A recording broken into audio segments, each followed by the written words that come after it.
els companys, tota la gent que... El grup municipal de Junts per Sant Feliu de Guíxols ha tret una nova eina digital que permetrà als veïns reportar incidències i punts insegurs als diferents barris del municipi.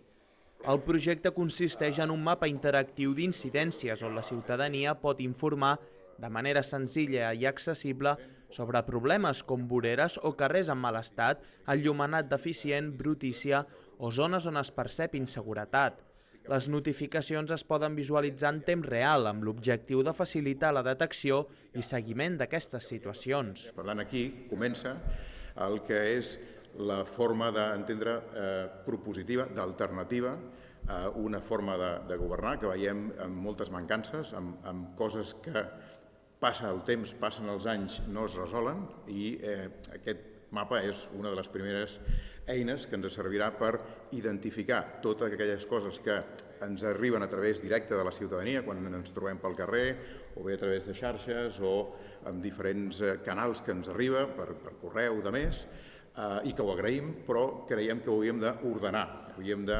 veure quines són aquelles coses que no s'estan fent prou bé a Sant Feliu des del punt de vista d'espai públic, també d'equipaments, també de serveis que no s'estan fent prou bé i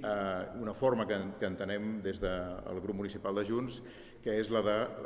donar veu a la ciutadania, la de la participació ciutadana. Segons el grup municipal, la iniciativa busca millorar la comunicació entre veïns i administració i afavorir la implicació ciutadana en el manteniment dels espais públics.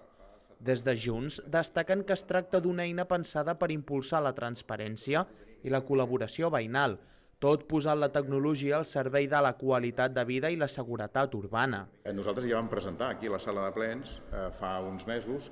una moció que va ser votada per unanimitat, va ser acceptada per tothom, per implementar una aplicació municipal de l'Ajuntament que servís precisament per fer això. Després de passar els mesos de requerir